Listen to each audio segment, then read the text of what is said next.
जय जय श्री राधे। श्री हरिवंश कुंज बिहारी श्री हरदास। एक छोटी सी चर्चा आपके समक्ष कि ऐसी क्या वजह है जो योगी और मनीषियों के लिए, ज्ञानियों के लिए ठाकुर का दर्शन दुर्लभ है, असाध्य है। और ऐसी कौन सी चीज गोपियों के अंदर विद्यमान है जो ठाकुर छाछ और मक्खन पर नाचता है, लीला करता है, रास रचाता है। गोपियों के अंदर पूर्ण भाव समर्पण है और प्रेम है, इसलिए गोपी को प्रेम की ध्वजा कहा गया है। जित देखूं तित श्याममयी है। गोपी अपने घर के काम में भी, लकड़ी तोड़ने में भी, खेती पर भी श्याम श्याम कृष्ण कृष्ण करती है। उसका समर्पण इतना है कि उसे पता नहीं चलता कि उसने खाना कब बनाया और कब बन गया। इसी प्रकार समर्पण भाव से प्रेम में रूपांतरित होकर भगवान का दर्शन प्राप्त होता है। यूं कहूं तो प्रेम ही भगवान के दर्शन में परिवर्तित होता है। इस बार सौभाग्य से हमें मधुकरी मांगने का ब्रज में सुअवसर प्राप्त हुआ। मन में ऐसा विचार आया कि हम बजाय होटल के भोजन करने के, हम गांव में मधुकरी मांग कर खाएं। सो हमने किसी भी दरवाजे को खटखटाया तो अंदर से आवाज आई, कौन? हमने कहा मैया 2 रोटी चाहिए। तो उन्होंने कहा भैया अंदर आ जाओ। और अंदर जब हम प्रवेश हुए तो देखा कि वहां चूल्हा जल रहा था। उन्होंने बड़े प्रेम के साथ छाछ मक्खन लगाकर हमें रोटी परोसी। उनके रोटी परोसने में और रोटी खिलाने में इतना समर्पण और इतना प्रेम था कि हमारा हृदय स्तब्ध रह गया।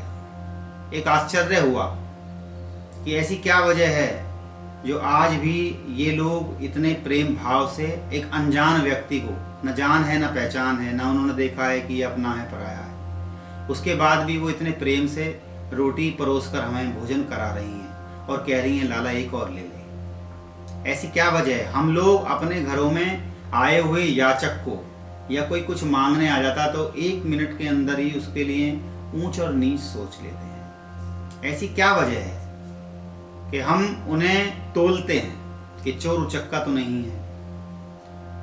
पुराने समय में गुरुकुलों में ऋषि मुनियों ने एक प्रथा चलाई थी कि जो भी कोई गुरुकुल में बच्चा पढ़ने के लिए आएगा वह भिक्षा मांग कर खाएगा। उस भिक्षा से उनका हृदय अभिमान रहित हो जाता था। वो धर्म को समझते थे, वो दूसरे के दुख और संवेदना को जान सकते थे। आज हमें भी इस वैष्णव जगत में कभी ना कभी मौका मिलने पर मधुकरी मांग कर खानी चाहिए, जिससे हमारे अभिमान का शीशा टूट सकता है। मधुकरी मांगना एक समर्पण का भाव है और मधुकरी देना भी समर्पण का भाव है। जो मधुकरी मांग रहा है वह कहीं ना कहीं अभिमान से रहित हो गया, और जो मधुकरी दे रहा है, बड़े प्रेम से पवा रहा है, उसका तो कहना ही क्या, वो भी पूरे समर्पण के भाव में। जैसे हम सुदामा और कृष्ण का चरित्र लें तो सुदामा जी अपनी पत्नी के कहने पर द्वारका गए हैं, और वहां ठाकुर को जैसे ही पता चलता है कि मेरा मित्र सुदामा आया है, वैसे ही वो नंगे पैर दौड़ पड़ते हैं। अभी सुदामा ने कुछ कहा नहीं है, अभी कृष्ण ने कुछ सुना नहीं है, पर जैसे ही उन्हें आभास होता है कि सुदामा को संपत्ति की आवश्यकता है, तो भगवान समर्पण से भरे हुए हैं। उधर सुदामा भी कृष्ण के प्रति समर्पण भाव और प्रेम से भरे हुए हैं। दोनों ही समर्पण में पूर्ण हैं। तो भगवान सिर्फ ये सोचते हैं कि मैं क्या दे दूं, ऐसी मेरे पास कौन सी वस्तु है जो मैं इसे देकर सुखी कर दूं।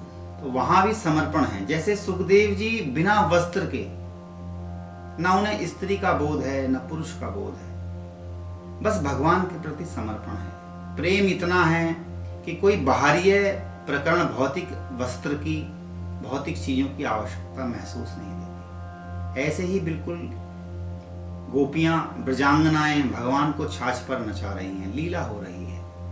कभी कभी ऐसा भी होता है कि मधुकरी मांगने में दुत्कार भी मिल जाती है और हमारा अभिमान को ठेस पहुंचती है, परंतु हमें सब्र करके इस पथ पर आगे चलना चाहिए। जिससे हमारी धार्मिक उन्नति भी होगी और भगवान के दर्शन में वह बहुत सहायक। समर्पण ही प्रेम में परिवर्तित होता है। जैसे एक प्रसंग मुझे याद आता है कि एक भक्त था जो रोज बिहारी जी के मंदिर में जाया करता था। रास्ते में माली से वे कुछ फूल माला खरीदता और रोज ही बिहारी जी को चढ़ाता था। एक दिन उसे कुछ देर हो गई और उधर से कोई सेठ की गाड़ी आई और फूल वाले पर आके रुकी और बोला कि भैया हमें फूल माला दे दो। वह माली बोला कि यह फूल माला तो बंधी हुई है, एक प्रेमी रोज आता है बिहारी जी के मंदिर में माला चढ़ाता है, ये उसी के फूल रखे हुए हैं, ना जाने कैसे आज उसे देर हो। अभी बात चल ही रही थी कि इतने में वो भक्त भी वहां पर पहुंचा। माली ने उसे सारा वृतांत बताया और कहा कि सेठ इस माला को खरीदने में अड़े हुए हैं। भक्त का हृदय द्रवित हुआ। उसने कहा कि आप यह माला मुझे ले लेने दीजिए, यह माला मुझे लेनी है क्योंकि मुझे भगवान को रोज चढ़ानी होती है और यही मेरा रोज का नियम भी है।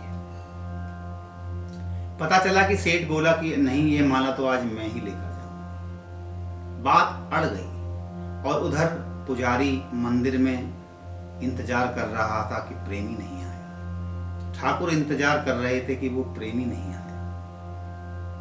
वहां पर बहस चढ़ पड़ी थी। 2 रुपए के फूल पे सेठ 20 रुपए देने को तैयार। भक्त ने देखा जब ये अड़ ही गए हैं तो उन्होंने 20 के 40, 40 के 100। बात यहां तक पहुंच गई कि बग्गी, मकान, दुकान और खेत खलियान तक उस माला के पीछे उस प्रेमी ने सब अपना दांव पे लगा दिया। कारण क्या? सिर्फ समर्पण। सेठ ने देखा कि जब इसने सब कुछ दांव पे लगा दिया तो वो बोला मैं पागल नहीं हूं कि एक माला के पीछे मैं अपनी सारी संपत्ति दांव पे लगा दूं। जाओ, ये माला तुम ही ले जाओ। उसे बड़ी आंतरिक प्रसन्नता हुई कि किसी मोल तो मिली, माला मिली। आज ठाकुर को माला चढ़ानी है। वह दौड़ा दौड़ा मंदिर पहुंचा। पुजारी बाट देख रहा था, भगवान भी बाट देख रहे थे। और जैसे ही वो मंदिर में प्रवेश किया, पुजारी ने कहा आज कहाँ रह गए भैया, लाओ जल्दी माला तो ठाकुर को शयन कराना है। जैसे ही माला उन्हें पहराई और पर्दे को हटाया तो देखा ठाकुर का दर्शन हुआ। और जैसे ही ठाकुर से नजरें मिली तो ठाकुर का आज मुकुट गिर पड़ा।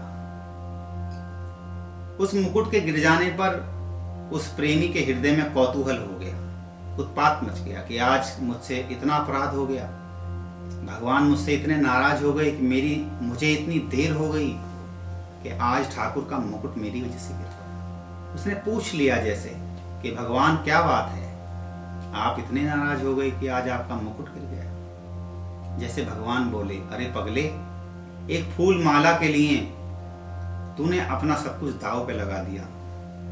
इसी बात को समझकर, इसी प्रेम और समर्पण को देखकर आज मेरा सर झुक गया।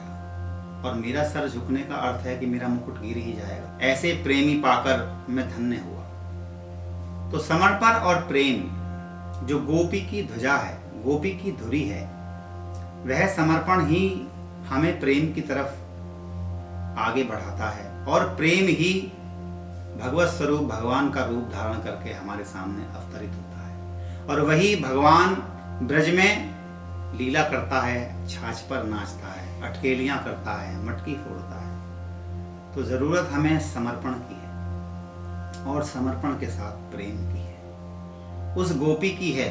हमारे प्रत्येक भाव ही गोपी हैं। इसलिए हमें भी प्रयास करना चाहिए कि सब तरफ से हट करके सिर्फ ठाकुर की चर्चा हो, ठाकुर की बात हो, उसकी सेवा हो, उसका श्रृंगार हो। बस इन्हीं शब्दों के साथ मैं आपसे विदा लेता हूँ। जय जय श्री राधे।